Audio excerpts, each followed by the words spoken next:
You know, when you look at a political map of the world today, you see these incredibly crisp, distinct, color-coded shapes. Right. Like France is blue, Germany is yellow, Brazil is green, and the borders are these solid black lines. Exactly. And when you stare at that map long enough, a certain assumption kind of creeps into your mind. You start to assume that this is the natural order of things, Yes. that these colorful shapes we call states were designed by brilliant philosophers, sitting in wood-paneled rooms, carefully drafting social contracts for the betterment of humanity. Right. A very comforting narrative. Yeah, you think it was this conscious, benevolent invention. Which is, I mean, we like to imagine a rational architect behind the structures that govern our lives, but history tells a much darker and honestly much more chaotic story. A completely different story, because when you step into the world of historical sociology, that neat, color-coded map starts to look a lot less like a masterpiece of design and, well, a lot more like a crime scene. It really does. The modern state wasn't some grand, enlightened plan. It was an accidental byproduct. It is basically the architectural residue of the largest, bloodiest protection racket in human history. And that is the jarring premise we are exploring today. We're drawing from Charles Tilly's monumental work, Coercion, Capital, and European States, AD 990 to 1990. A massive undertaking. It really is. And Tilly argues that everything we associate with the modern state, your taxes, the police, the borders, the courts, all of it emerged as the unintended consequence of one very simple human activity. Which is? The preparation for war. Wow. And whether you are currently prepping for a brutal political science seminar or you are just intensely curious about why the world operates the way it does, understanding this dynamic is going to permanently alter how you view the news. Absolutely. It changes how you see politics and the very concept of citizenship. Yeah. So our objective here in this deep dive is to strip away the mythology and just look at the raw mechanics. Right, because we need to figure out what a state actually is. Yeah, and how it differs from a nation. And how we got from a chaotic, fragmented map of warlords and city-states to the rigid global system that dictates your life right now. So to do that, we have to look over 1,000 years of history. We have to watch how rulers frantically tried to balance two incredibly potent, often opposing forces. Okay, what are they? Well, on one side, you have the realm of capital, meaning money, merchants, and the growth of cities. Right. And on the other side, you have the realm of coercion, meaning armed force, armies, and the men who wield them. But before we can, watch those two forces collide, we really need to set some ground rules. We have to define our terms. That's crucial, yeah. If I am looking at 1,000 years of history, how do I know when I'm actually looking at a state? Because Tilly is exceptionally particular about this definition, right? It's not just any group of people waving a flag. Far from it. Tilly defines a state as a coercion-wielding organization that is distinct from households or kinship groups. And crucially, it exercises clear priority over all other organizations within a substantial territory. Okay, let me test the boundaries of that. Say I'm living in the 9th century. I have a massive, heavily armed, extended family. Right. We control a valley. We have swords, and nobody messes with us. Is my family a state? Under this framework, no. That is a lineage or a kin group. Okay, so what's missing? A state has to build structures that exist independently of just who is related to whom. And it has to have the ultimate, unquestioned monopoly on force in that specific area. Got it. To see a true early example of this, we actually have to look way past the Middle Ages. Think about Hammurabi of Babylon, roughly 3,800 years ago. Oh, the law code guy. Yes. But before he was writing laws, he was consolidating power. Right. Hammurabi conquered a multitude of rival city-states in Mesopotamia. And he didn't just say, I am the strongest. What did he do? He claimed a divine right. He explicitly stated he was instructed by the gods Anu and Enlil to annihilate his enemies. Yeah, Hammurabi was building a state by systematically monopolizing coercion. He was creating a bureaucratic and military structure that had absolute priority over every other temple, family, or rival lord in that territory. So if the key is having priority over all other organizations, that casts a pretty wide net. It does. It means an empire can be a state, a powerful city-state can be a state, even a theocracy could be a state. Exactly. But it strictly excludes tribes, large families, or a church that doesn't hold physical territory and armed force. That is the baseline. But Yeah. the terminology gets incredibly muddy, especially when we look at the modern world. Oh, for sure. People today use the words state, nation, and nation-state completely interchangeably. Yes. And Tilly points out that mixing these up obscures the entire history of how our world formed. We really have to separate the national state from the nation state. The hyphen makes a massive difference here. A huge difference. Let's break that down, starting with the national state, no hyphen.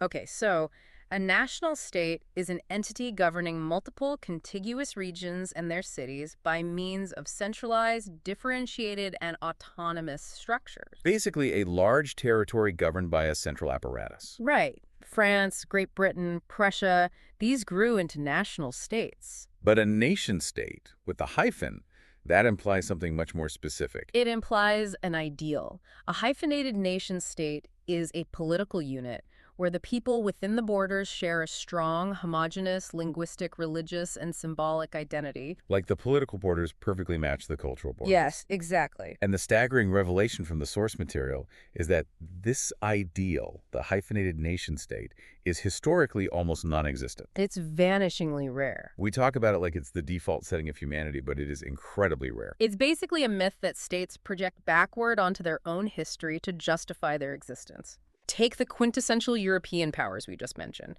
Great Britain, Germany, France.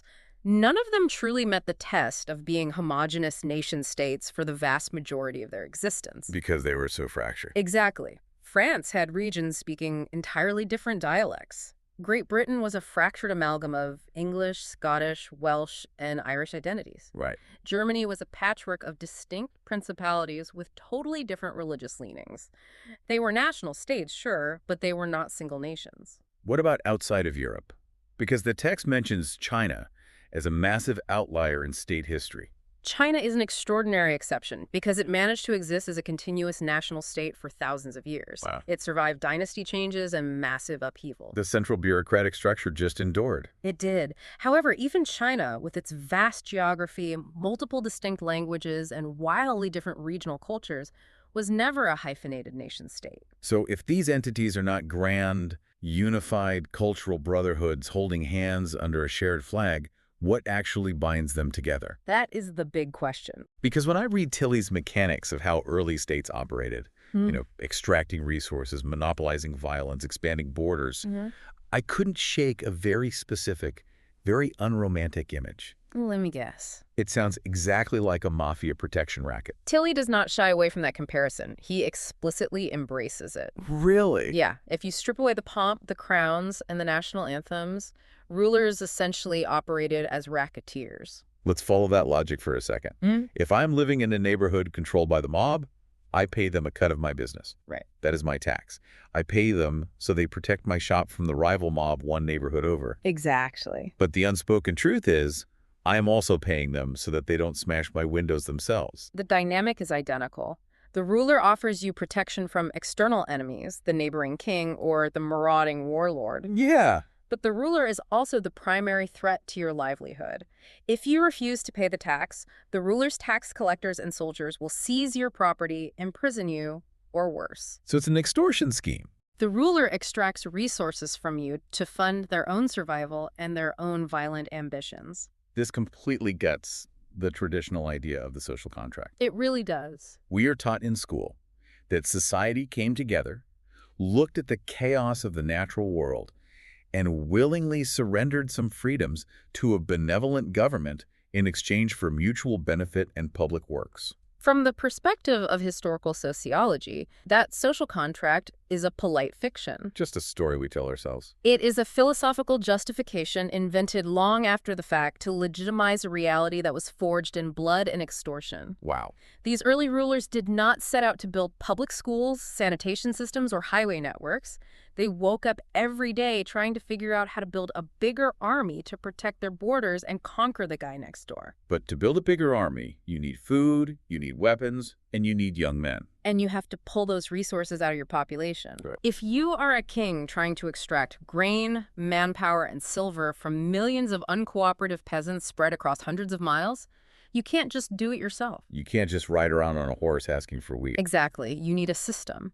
So you hire tax collectors. Okay. Then you need courts to punish the people who dodge the tax collectors.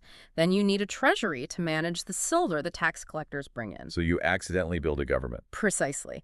The state, as we know it today, is the architectural residue of a protection racket.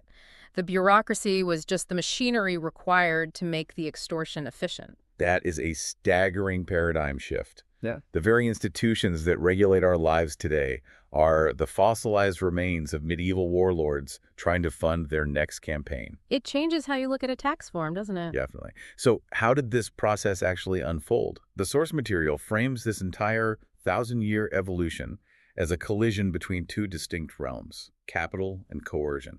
Let's examine those raw materials, starting with the realm of capital. In this context, capital represents the realm of exploitation.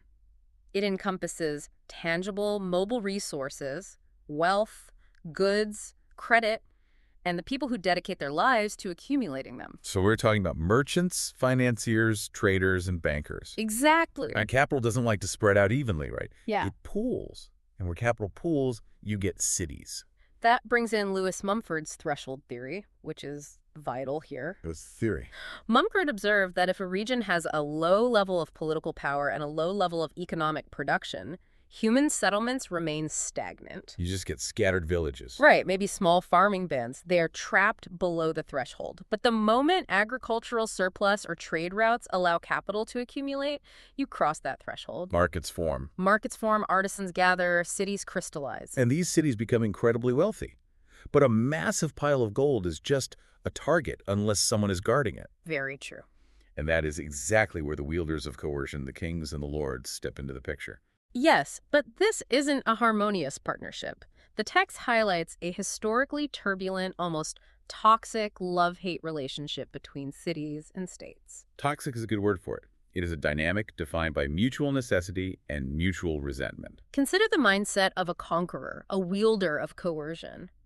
Historically, their instinct when they encounter a rich city is to sack it. Just take everything. Raze it to the ground, take the wealth, and assert total dominance. But a smart ruler quickly realizes that if you burn down the market, you only get rich once. Right, you kill the golden goose. Exactly. If you want to fund a permanent army, you need the city to keep generating wealth so you can tax it continuously. So the king needs the city alive. What about the perspective of the city? The merchants and capitalists living in those cities absolutely despise royal interference. Naturally. They hate the heavy taxes, they hate the arbitrary laws, and they really resent having arrogant aristocrats telling them how to run their businesses. But they have a glaring vulnerability. They do. A city full of merchants is incredibly susceptible to piracy, banditry, and blockades by rival cities. They can't fight for themselves. Not effectively, no. They desperately need the king's armies and navies to protect their trade routes and secure their markets. So they are locked in a marriage of convenience.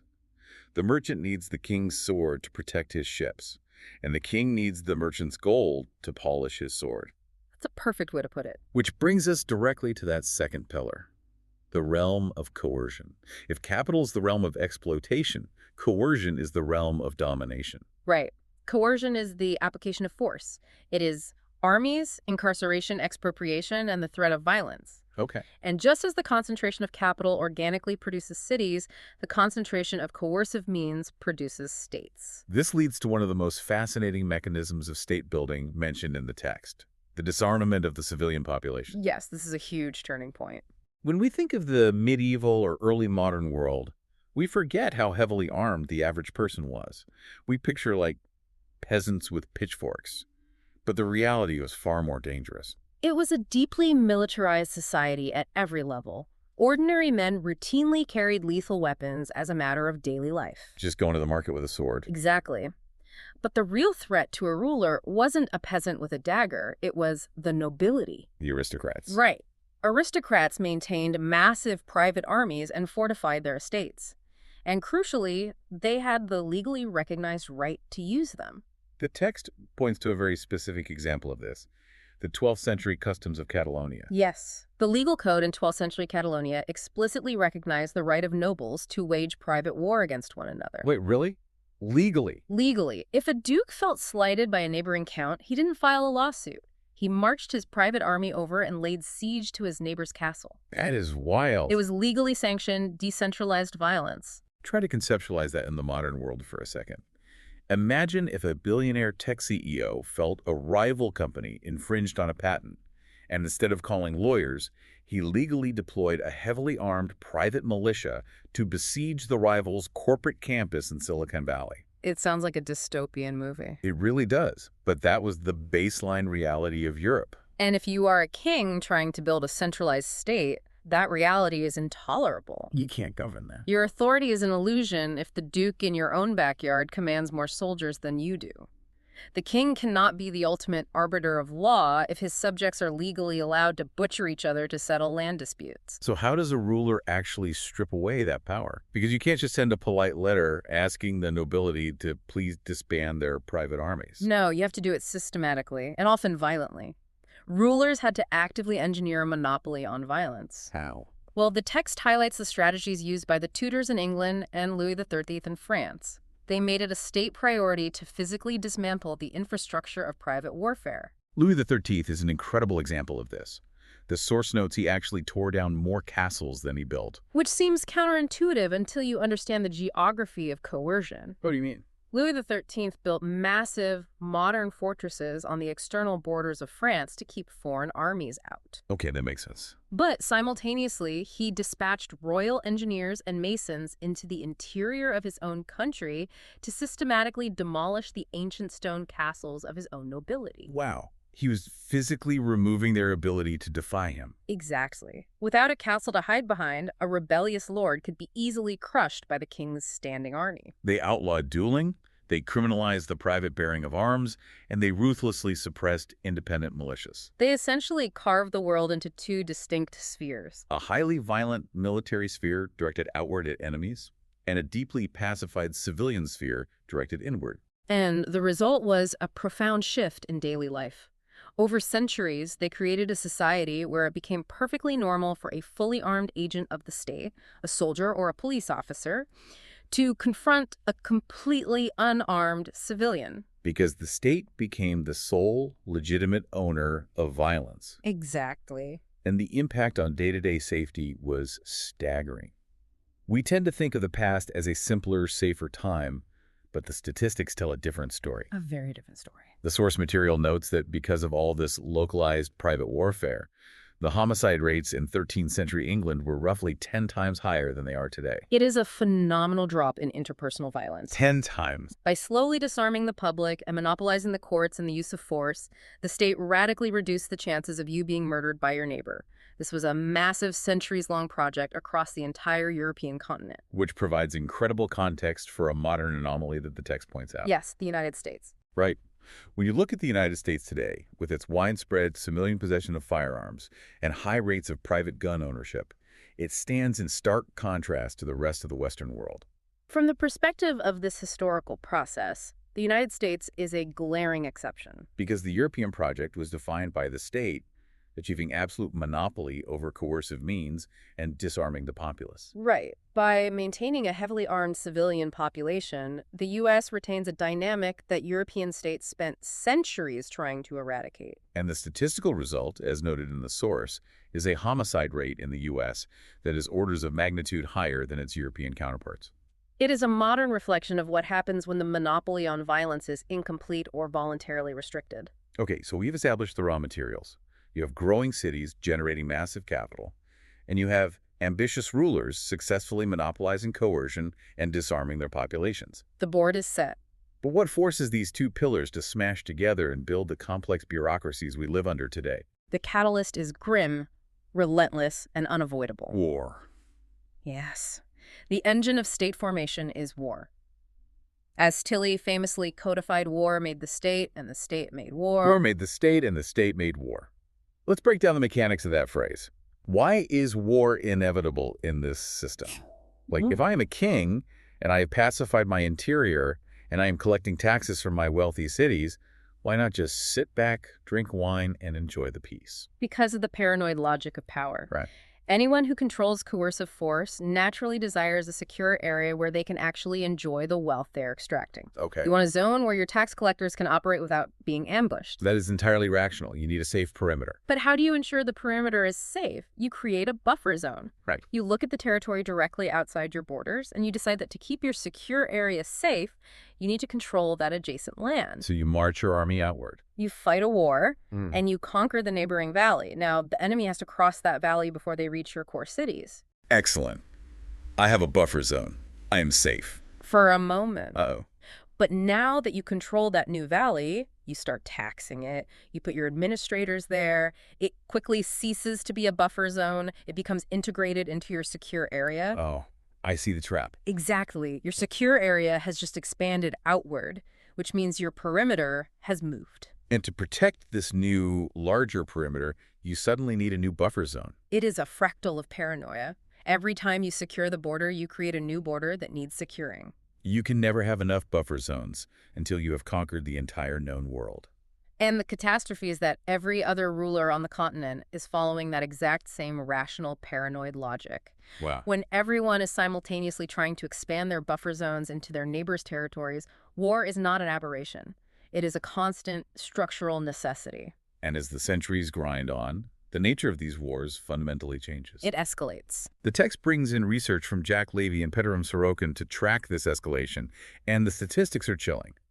We are not just talking of a steady hum of violence. Yeah. We are talking about an exponential curve of lethality. The data reveals a terrifying trend. Over the long span of European history, wars among great powers actually became less frequent. Less frequent. Yes, the constant, localized skirmishing of the Middle Ages slowly gave way to longer periods of peace between major states. However, when those states did clash, the wars became infinitely more deadly. The scale of the slaughter expands wildly. In the 16th century, the average number of battle deaths among great powers was under 3,000 men a year. Right. Fast forward to the 20th century, and that number explodes to 290,000 battle deaths a year. We transition from localized skirmishes between nobles to industrialized meat grinders. And Tilly pinpoints the exact moment this massive escalation shifted into high gear. He points to a very specific geopolitical shock to the system, the year 1494. Yes. What made 1494 the hinge of history? That was the year the King of France launched a massive invasion across the Alps into the Italian peninsula. Okay, why was that so shocking? Prior to 1494, the wars in Italy were fought between incredibly wealthy, capital-intensive city-states like Venice, Milan, and Florence. Right. And because they were so rich, they fought wars by hiring small mercenary armies. And these mercenary wars were almost performative, right? In many ways, yes. The mercenaries viewed war as a business. They didn't want to slaughter each other because dead men can't collect their pay. Makes sense. And destroying a city ruins the plunder. The wars were relatively small-scale, tactical, and genteel. The high, thin stone walls of the Italian cities were perfectly adequate for keeping these small mercenary bands at bay. But then the French arrive. The French cross the mountains, and they don't bring small bands of contractors. They bring a massive, centralized army. Oh. And crucially, they bring a terrifying technological revolution. Mobile siege guns, bronze cannons mounted on horse-drawn carriages. This changes the physics of war overnight.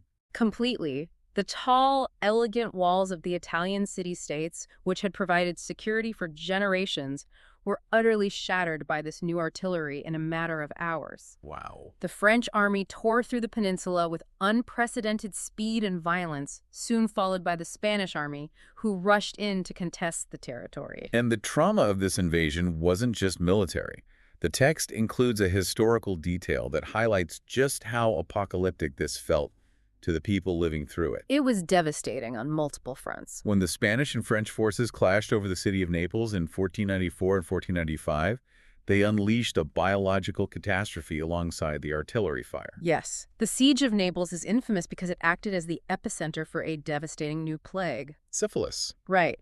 Spanish mercenaries who had recently returned from the newly discovered Americas brought a virulent strain of syphilis with them. And in the squalid, overcrowded conditions of the siege, the disease exploded. As the armies eventually broke camp and marched back across the continent, they carried the infection with them, plunging Europe into a horrific epidemic. The Italians bitterly called it the French disease. While the French blamed it on the Italians, calling it the Neapolitan disease. It perfectly encapsulates the horror of the era.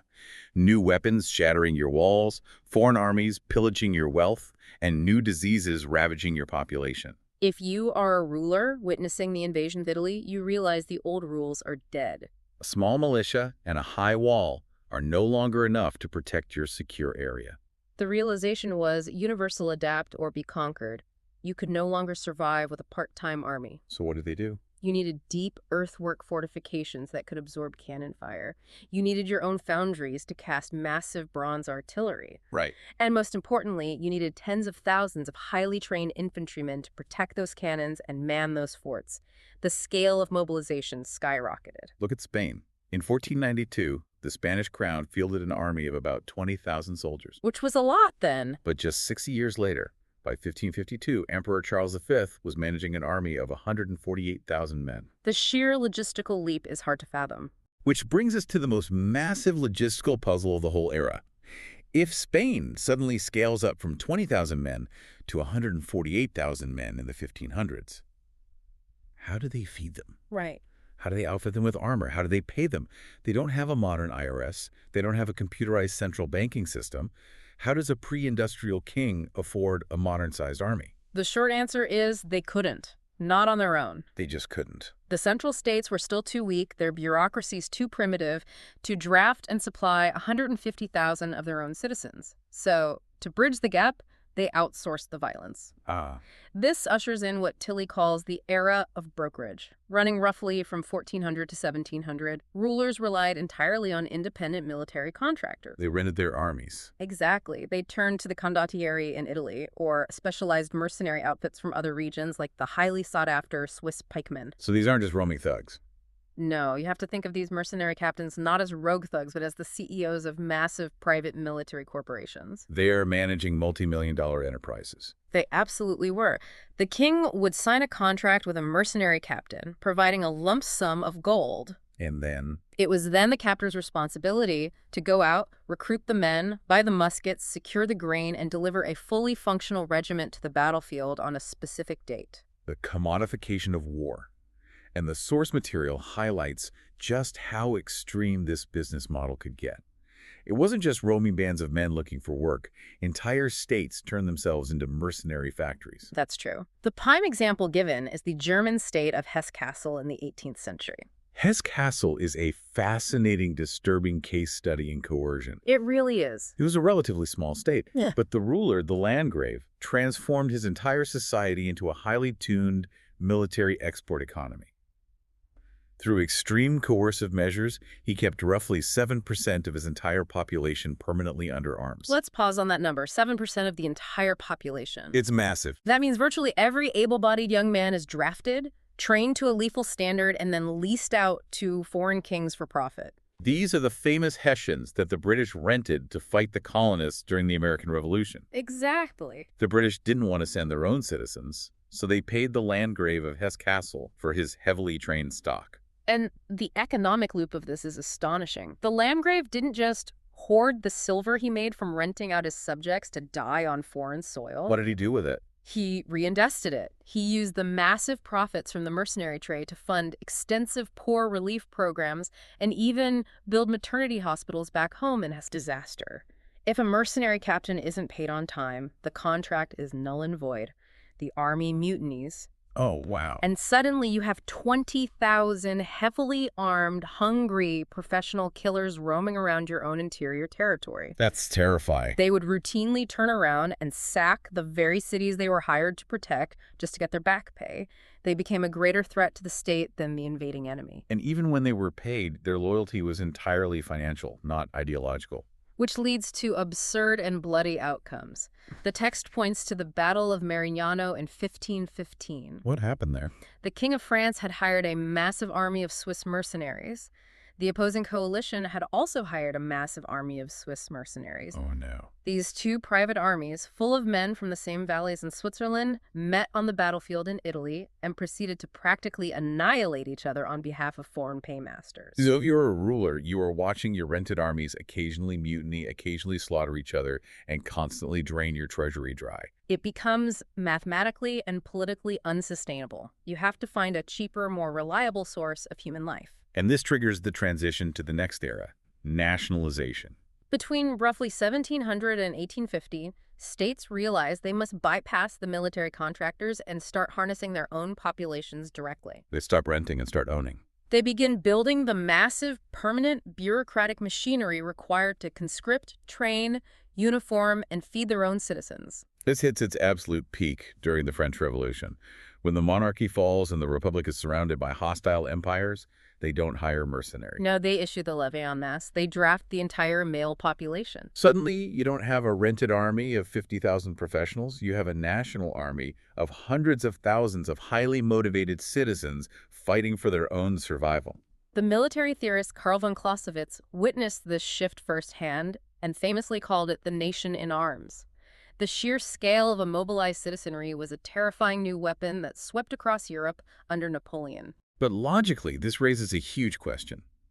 If I am a French king in 1550 or a Prussian lord in 1600, why was I paying exorbitant fees to Swiss contractors in the first place? Right. I have millions of peasants working my land. Why didn't they just institute the levée en masse centuries earlier? Just hand the peasants spears and point them at the enemy. Because if you hand a spear to a peasant who you have spent your entire reign violently oppressing, taxing into starvation, and treating as property, he's probably not going to march toward the enemy. He is going to march toward your castle. Exactly. Arming the oppressed is a massive security risk. Rulers were terrified of their own people. They only accepted the massive risk of arming the general population when the external threats became truly existential and the mercenary system completely collapsed under its own cost. But once you cross that Rubicon, once you hand the peasants the muskets and demand they bleed for the state, the power dynamic fundamentally shifts. This is a crucial turning point in political history. When a state shifts from buying mercenaries to drafting citizens, it is forced to start bargaining with its population. Because they have the guns now. You cannot sustainably demand the blood of your citizens without offering something in return. To ensure loyalty, the state has to start granting concessions. Like what? It offers veterans pensions, it offers legal rights, and eventually it has to offer political representation. So the agonizing demands of mass warfare inadvertently paved the way for modern citizenship and the early seeds of democracy. It's a profound irony. The state needs your body for the front lines, so it is forced to recognize your voice in the parliament. The democratization of the state was not driven by moral enlightenment. It was driven by the logistical necessity of keeping millions of armed conscripts loyal. But whether you are renting Swiss contractors or outfitting an army of 1 million conscripts, one thing remains absolutely constant. You need cash. Unfathomable amounts of cash. The shift to citizen armies didn't make war cheaper. It just made it bigger. How did rulers extract this wealth? This is where the grinding gears of modern bureaucracy are truly forged. To understand the rise of the bureaucracy, we have to look at how states learn to extract wealth. The text outlines a spectrum of taxation, but the yield is very low, and it is highly vulnerable to bad harvests. To fund massive modern armies, states needed to tap into the real wealth, which requires moving to the next 3 types. Flows, stocks, and income, which are much harder to get your hands on. Immensely harder. Flows represent customs duties, tolls, and excise taxes on goods moving across borders or between markets. Okay. Stocks represent property taxes on land or valuable assets. And income is exactly what it sounds like, taxing the daily wages and profits of individuals. Why is taxing a flow or an income so much more difficult than just taking a cart of wheat? It comes down to 2 absolute prerequisites that a state must build: monetization and surveillance. Explains that. You cannot tax income if your population operates on a barter system. You need a highly monetized economy where people are paid in traceable currency. And the surveillance part. Even if you have cash, the state faces an information deficit. A peasant can easily hide an extra sack of grain from a thug with a sword. How does the state know how much profit a merchant made selling silk? They don't. How does it know the true value of a massive estate to tax the stock? The state has to know everything. It has to see everything. Precisely. To collect these advanced taxes, the state has to construct a massive apparatus of surveillance. So they hire legions of literate clerks? Assessors, accountants, and customs officers. It has to map borders, record property deeds, and monitor ports. The bureaucracy explodes in size simply to figure out where the money is so it can skim a percentage off the top. So the states that had heavily commercialized, cash-rich economies, where these bureaucracies could actually function, they had a massive evolutionary advantage. An overwhelming advantage. They could extract exponentially more wealth than a kingdom relying on shaking down peasants for wheat. And this cash flow unlocks the ultimate weapon of statecraft, the power of borrowing. Because wars never start when the treasury is full. Never. In a crisis, a state always has to spend money before it can collect taxes. To mobilize an army faster than the enemy, you have to spend ahead of your income. You need credit. And the states that mastered credit ruled the era. This brings us to the ultimate underdog story in the text. The Dutch Republic in the 17th century. A perfect example. On paper, the massive Spanish Empire, controlling vast swaths of Europe and bringing in literal fleets of silver galleons from the Americas, should have crushed everyone. But they kept going bankrupt. Because Spain was a coercion-intensive state. They relied on blunt force and heavy tribute, which made them terrible credit risks. Bankers knew the Spanish king might just default on his loans through brute force. But the tiny Dutch Republic was different. It was essentially a federation of highly commercialized port cities. They had a deeply monetized economy, a highly efficient tax system on flows and stocks, and a government run by the merchants themselves. Their credit rating was immaculate. It was unparalleled. The text notes a staggering display of this financial power. At their height, the Dutch government could raise a massive loan of 1 million florins at a remarkably low interest rate of just 3% in a mere 2 days. A million florins in 48 hours. While the Spanish king is waiting 6 months for a ship from Mexico that might sink. Exactly. The Dutch could instantly flood the zone with mercenary fleets and armies. They became a global maritime hegemon, not because they had the biggest population, but because they had the most efficient financial machinery. They could leverage their future tax revenue to survive present crises. But leveraging future tax revenue creates a permanent alteration to the society. And this leads us to one of the most powerful, instantly recognizable concepts in this entire deep dive: the ratchet effect. Yes, the ratchet effect is the exact mechanism by which temporary crises build the permanent state. It explains why governments only ever seem to grow. Walk us through how a ratchet works in this context. Picture a state at peace. The budget is relatively small. Suddenly, a massive war breaks out. The enemy is marching toward the capital. It is an existential crisis. To the panic mode. To survive, the state must immediately raise taxes to unprecedented levels, and it must rapidly hire thousands of new bureaucrats to collect those taxes, manage the supply chains, and administer the draft. And the population accepts this massive overreach because the alternative is being conquered. They accept the emergency tax. They endure it.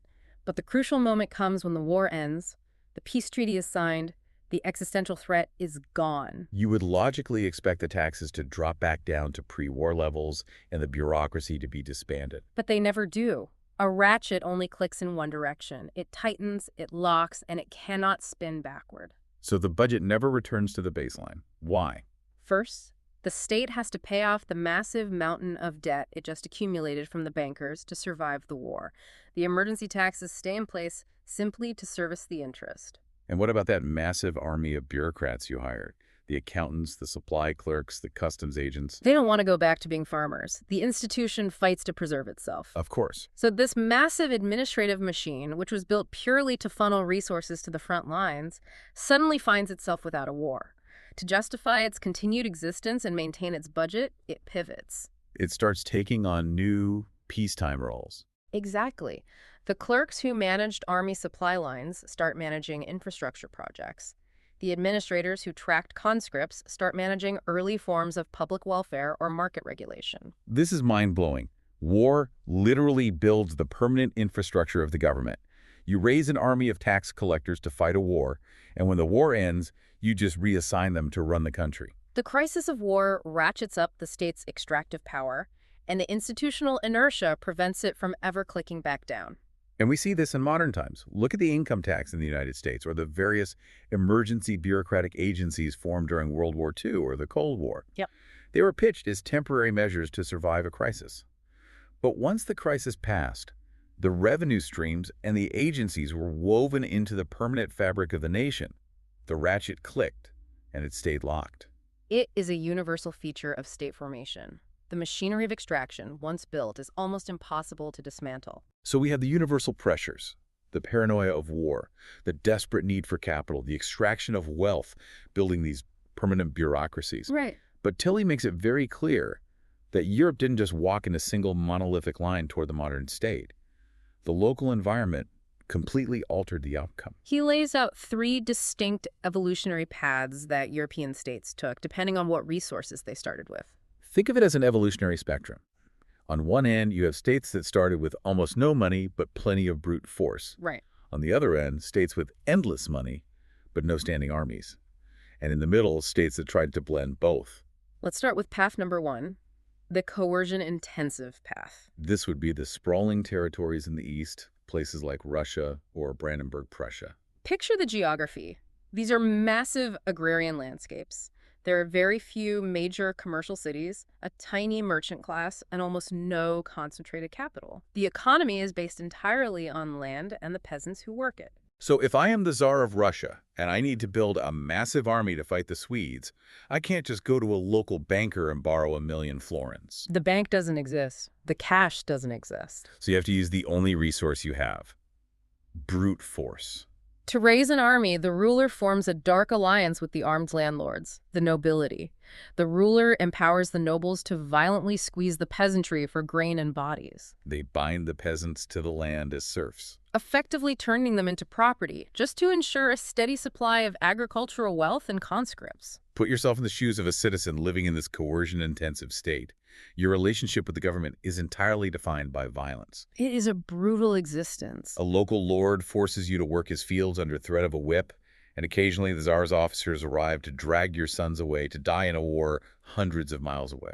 And the state that emerges from this path reflects that brutality. You get massive, heavy, highly centralized bureaucracies that are designed purely to enforce compliance and crush rebellion. You have subjugated populations, and you have incredibly powerful nobilities that the crown constantly has to appease. Or integrate directly into the military officer corps. The Teutonic Knights, carving out territory in Eastern Europe centuries earlier, are a prime early example of this heavily coercive, top-down military structure. Okay, that is the brute force approach. What happens on the completely opposite end of the spectrum? Path number two. Path number two is the capital-intensive path. We are talking about the Mediterranean and the North Sea, places like Venice, Genoa, and the Dutch Republic. Exactly. These regions are dominated by incredibly rich, highly commercialized port cities. They are swimming in capital, but they don't have massive agrarian hinterlands full of peasants to draft. So if I am a merchant council ruling Venice, and the Ottoman Empire sends a fleet to challenge my trade routes, I don't try to draft the local bakers and glassmakers into a navy. No, you just open the treasury, you bargain with capitalists, you use your immense credit and tax revenues to hire temporary mercenary fleets and professional armies whenever a threat appears on the horizon. When the war is over, you pay them off and send them away. And the state that grows out of this path looks vastly different from Russia. It is almost the polar opposite. You get incredibly wealthy, highly agile states with almost no central standing bureaucracy.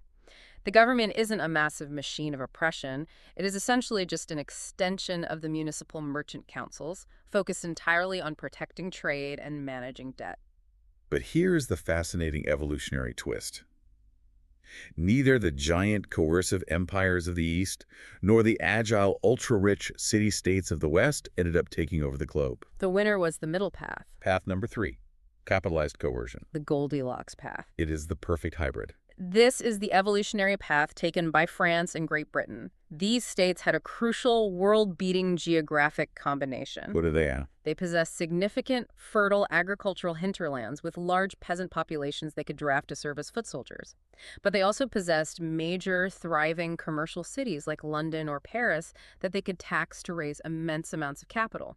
They had the peasants to hold the muskets, and they had the merchants to pay for the gunpowder. They possessed both the manpower of a coercive state and the money of a capital state. And as the centuries progressed, the nature of war ruthlessly selected for this exact hybrid. Why did this hybrid path completely wipe out the others? Because of the relentless scaling of war we discussed earlier, Mm-hmm. as armies grew from 20,000 to 150,000 to eventually 500,000 men under Napoleon, the extremes on the spectrum simply broke down. The capital-intensive city-states, like the Dutch or Venice, hit a demographic wall. Exactly. You can have all the money in the world, But eventually, there simply aren't enough mercenaries left to hire to stop a French army of 400,000 national conscripts. You run out of bodies. And on the other side, the coercion-intensive states, like Russia or Prussia, hit an economic wall. Right. You can violently draft a million serfs, but if you don't have a commercialized, cash-rich economy to tax, you can't afford to buy them the modern artillery, the mass-produced rifles, and the logistical trains required to fight a modern war. You run out of money. But the hybrid capitalized coercion states, France and Britain, could do both. They could draft huge armies and afford to equip them. It really is the perfect biological evolution analogy. It fits perfectly. The highly specialized creekers, the purely commercial city-states, and the purely coercive tribute empires, they thrived early on in specific, localized environments. Yes, when the wars were smaller. But when the geopolitical climate changed and became universally hostile, demanding both massive scale and massive wealth simultaneously, the highly adaptable hybrid took over. The national state became the apex predator of the global ecosystem. That framing is exactly right. The hybrid model proved so overwhelmingly, terrifyingly superior on the battlefield that it forced every other political entity on the map to either adapt to that specific model or be consumed by it. Which leads us to the final massive question. Once this apex predator, the national state, emerges in Western Europe, how does it lock the entire map into place? This is where we get the state system. Right? How do we get the interconnected global system of rigid borders that we live in today? Because Tilly introduces this idea that the state didn't just evolve in isolation. It created a self-reinforcing state system. To understand the map, you have to look at how these states began to interact. Prior to the 1490s, European wars were highly localized regional affairs. A duke in Germany fighting a neighboring count had absolutely no impact on a merchant in Venice. But the French invasion of Italy in 1494 changed all that. It shattered the isolation. When massive armies started crossing mountain ranges, the Italian city-states realized they couldn't just rely on local spies or temporary alliances. They needed permanent, real-time intelligence on what the great powers across the Alps were planning. By the 1490s, the practice of keeping resident ambassadors in foreign courts became standard. The birth of modern international diplomacy. You suddenly have a nervous system connecting all these warring brains. Exactly. And with diplomacy comes the attempt to regulate the chaos through multilateral treaties. The Peace of Buda in 1503 is an early example of states trying to negotiate a broader balance. But the absolute watershed moment, the treaty that built the foundation of our modern world, is the Treaty of Westphalia in 1648. Westphalia is monumental. This is the peace treaty that ends the 30 Years' War, which was a conflict that practically burned Central Europe to the ground. It was a conflict of unprecedented devastation, largely driven by religious ideology and dynastic ambition. The destruction was so total that the surviving powers realized the system had to change. And the Congress of Westphalia brought together an astonishing 145 representatives from across the continent. They fundamentally rewrote the rules of statehood in that room. First, they froze the religious borders, deciding that the ruler of a territory gets to determine its religion, removing the justification for holy wars across borders. Huge step. Second, they formally recognized the independence of the Dutch Republic. But most importantly, Westphalia dealt a death blow to the Habsburg dream of creating a single, overarching, universal European empire. They decided that Europe would not be one massive Roman Empire part two. It would be a collection of distinct sovereign pieces. After Westphalia, the defining principle of international law became sovereignty. It established the idea that independent national states possess absolute authority within their own distinct territorial boundaries, and that other states, in theory, must acknowledge those borders. And this completely shifts the paradigm of why wars are fought. It was a massive psychological shift. Before Westphalia, wars were often fought over dynastic inheritance.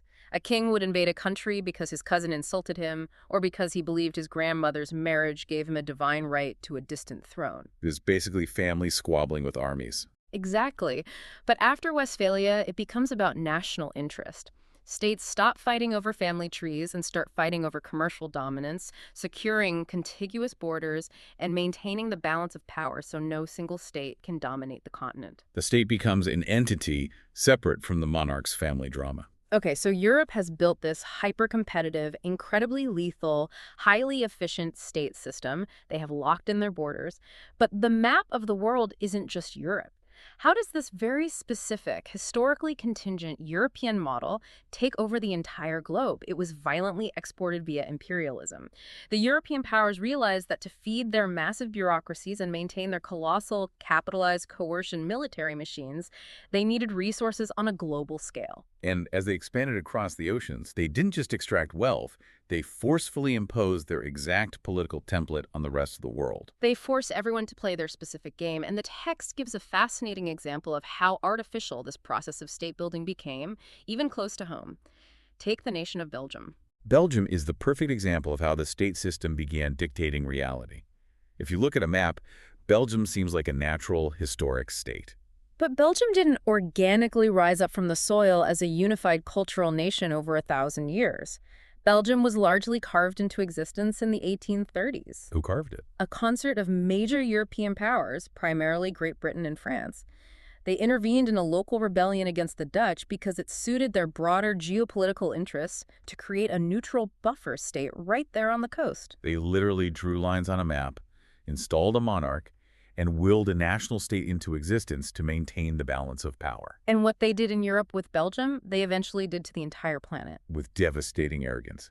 As European empires colonized Africa, Asia, and the Americas, they looked at highly complex, diverse, indigenous societies, which had their own sophisticated networks of trade, kinship, and local governance, and deemed them stateless. So they violently forced the European template onto them. They drew arbitrary borders straight through tribal lands. They imposed centralized courts, European fiscal systems, Western-style police forces, and standing armies upon populations whose local geography and economic realities did not suit that model at all. They treated the whole world like a blank piece of paper and stamped the Westphalian national state model onto it.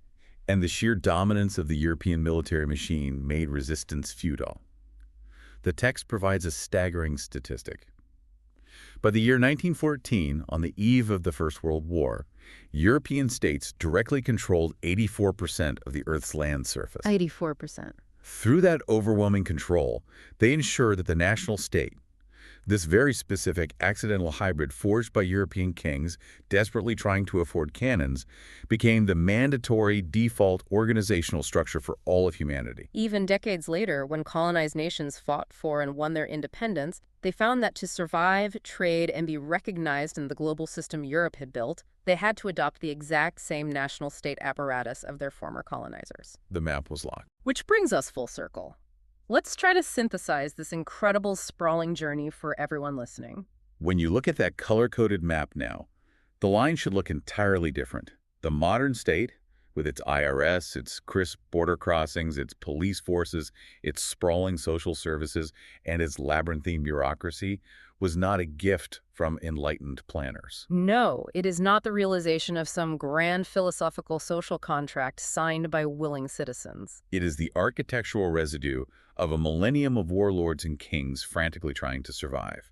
They needed to squeeze money and men out of their territories to fund their next military campaign against their neighbors. And in the desperate, paranoid process of building the machinery to extract those resources efficiently, they accidentally built the massive, permanent administrative machines that govern every aspect of our lives today. War made the state, and the state made war. It is a deeply sobering realization. The very institutions that provide our modern stability, our legal rights, and our welfare were forged in the desperate mechanics of extortion, survival, and industrialized slaughter. It is the ultimate paradox of human history. And it leaves me with a final provocative thought, something for you, the listener, to mull over as you navigate the modern world. What's the thought? If Tilly is right, if the centralized national state was specifically built by the geographic and financial demands of mass infantry, artillery, and naval warfare of the 18th and 19th centuries, what happens to the state now? That is the defining question of our geopolitical future. We are rapidly entering an era where the nature of power is fundamentally shifting. Traditional mass army warfare is increasingly being replaced by digital cyber warfare, drone strikes, and stateless terrorism. We have transnational tech corporations that wield more capital and influence than dozens of sovereign nations combined. Globalized finance moves trillions of dollars across borders in milliseconds, completely bypassing the old mechanisms of state surveillance. The specific environment that forced the Westphalian national state into existence, the need to draft millions of men and tax physical goods at borders, is disappearing. So the question is, will the national state as we know it slowly dismantle itself? Will it become an obsolete relic, just as the towering stone castles of the Middle Ages did the moment the mobile siege cannons arrived? The environment is changing, and the apex predator must adapt or fade away. Thank you for joining us on this deep dive. Keep questioning the invisible structures of the world around you. We'll catch you next time.